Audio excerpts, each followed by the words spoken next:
Hello friends, வணக்கம் and welcome to Sanjay அம்மா சமையல். இன்றைக்கி நம்ம குழந்தைங்களுக்கெலாம் ரொம்ப பிடிச்ச பிஸ்கெட் எப்படி வீட்டிலையே ரொம்ப சுலபமாக பண்ணுறதுன்னு தான் இந்த வீடியோவில் பார்க்க போகிறோம்.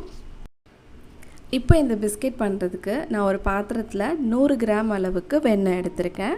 இந்த வெண்ணெய் உப்பு சேர்க்காத வெண்ணெய், அன்சால்டட் பட்டர். வெண்ணெய் நம்ம பாத்திரத்தில் சேர்க்கும் போது இந்த மாதிரி நல்லா சாஃப்டாக இருக்கணும். ஃப்ரிட்ஜில் இருந்து எடுத்து நம்ம ஒரு 2 மணி நேரம் வெளியே வச்சோம் அப்படின்னா நல்லா இந்த மாதிரி சாஃப்டாக ஆயிரும். நம்ம வெண்ணெய்க்கு பதிலாக எண்ணெயும் சேர்த்துக்கலாம். வெண்ணெய் தான் சேர்க்கணுன்னெலாம் கிடையாது. இப்போ நான் வெண்ணெயை சேர்த்தாச்சு. இதுக்கப்புறமா ஒரு ஒயர் விஸ்க் வச்சு இதை நல்லா மிக்ஸ் பண்ணிக்கலாம்.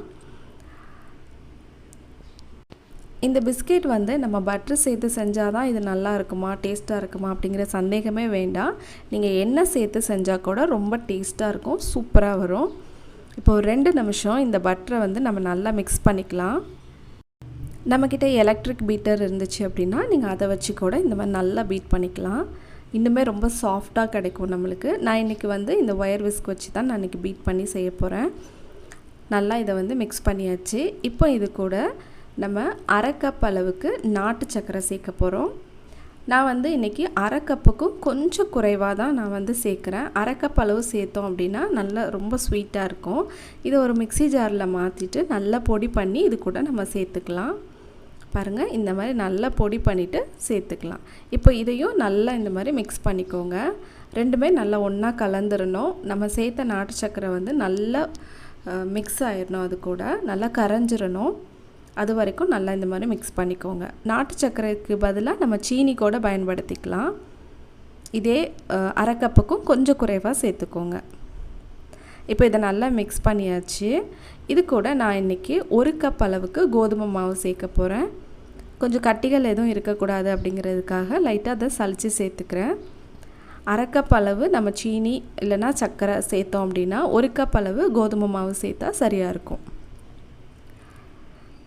உங்களுக்கு வேணும்னா நீங்கள் 1/2 கப்பை விட கொஞ்சம் குறைவான அளவு சீனி சேர்த்துக்கலாம்.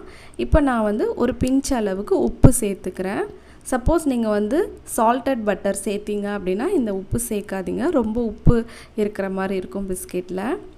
இப்போ இதை நல்லா நம்ம மிக்ஸ் பண்ணிக்கலாம். ஃபஸ்ட்டு நம்ம நல்லா கையை வச்சு எந்த அளவுக்கு நம்மளுக்கு பிசைய முடியுதோ அந்த அளவுக்கு பிசைஞ்சிக்கலாம். அதுக்கப்புறம் தேவைப்பட்டுச்சு அப்படின்னா நம்ம கொஞ்சம் தண்ணி சேர்த்துக்கலாம். இப்போ பாருங்கள், நல்லா பிசைஞ்சிட்டேன். ஆனாலும் இன்னும் கொஞ்சம் ட்ரையாக இருக்க மாதிரி இருக்குது. நம்ம சப்பாத்தி மாவு அளவுக்கு நம்ம பிசைஞ்சு எடுத்துக்கணும். அதனால் நான் கொஞ்சமாக தண்ணி சேர்க்க போகிறேன். தண்ணி நிறைய சேர்த்துடக்கூடாது. பாருங்கள், நான் கிட்டத்தட்ட இந்த மாவு பிசைஞ்சு எடுக்கிறதுக்கு ஒரு 4 ஸ்பூன் அளவுக்கு தான் தண்ணி சேர்த்தேன். அதனால் கொஞ்சம் கவனமாக தண்ணி சேர்த்துக்கோங்க. நம்மக்கிட்ட எலக்ட்ரிக் பீட்டர் இருந்துச்சு அப்படின்னா நம்ம ஃபஸ்ட்டு அந்த பட்டரை சேர்க்கும்போது அந்த பீட்டரை வச்சு நல்லா நம்ம பீட் பண்ணிட்டோம் அப்படின்னா இந்த 4 ஸ்பூன் அளவு தண்ணி கூட நம்மளுக்கு தேவைப்படாது. நல்லா க்ரீமியாக வந்துடும் பட்டர். இப்போ இதை 2 பாகமாக நம்ம பிரித்து வச்சுக்கலாம். இப்போ நம்ம உருட்டி வச்ச மாவை இந்த மாதிரி நான் ஒரு பட்டர் ஷீட்டுக்குள்ளே வச்சு இந்த மாதிரி நல்லா தேய்ச்சிக்கிறேன், சப்பாத்தி கட்டையை வச்சு. நம்மக்கிட்ட பட்டர் ஷீட் இல்லாட்டியும் பரவாயில்ல, நம்ம வீட்டில் ஏதாச்சும் பிளாஸ்டிக் ஷீட் இருக்கும் இல்லையா, அதில் கூட பண்ணிக்கலாம். நம்மளுக்கு எந்த சைஸில் பிஸ்கெட் வேணுமோ அந்த சைஸ் மூடியை வச்சு இந்த மாதிரி நம்ம நல்லா அச்சு வச்சு எடுத்துக்கலாம். அவ்வளோதான், ரொம்ப மெல்லிஸாக நம்ம உருட்டிடக்கூடாது. கொஞ்சம் நல்லா கனமாக உருட்டினா தான் நம்மளுக்கு பிஸ்கெட் சாப்பிட்ற மாதிரியே இருக்கும், கடையில் வாங்குகிற பிஸ்கெட் மாதிரியே இருக்கும். இப்போ நான் ஒரு பழைய பாத்திரத்தில் கொஞ்சமாக உப்பு சேர்த்து அது மேலே ஒரு தட்டு போட்டு வச்சுருக்கேன். இது ஒரு 10 நிமிஷம் நான் இதை கொஞ்சம் நல்லா சூடு பண்ணிட்டேன். இப்போ நம்ம ரெடி பண்ணி வச்சுருக்கிற இந்த பிஸ்கெட்டை ஒன்று ஒன்றா இதில் உள்ளே வச்சுட்டு நம்ம மூடி போட்டு ஒரு 20 நிமிஷத்துக்கு சிம்மில் அடுப்பை வச்சிடணும். இதுக்கப்புறம் நம்ம ஓப்பன் பண்ணி பார்க்கலாம். 20 நிமிஷம் ஆகட்டும், வெயிட் பண்ணலாம்.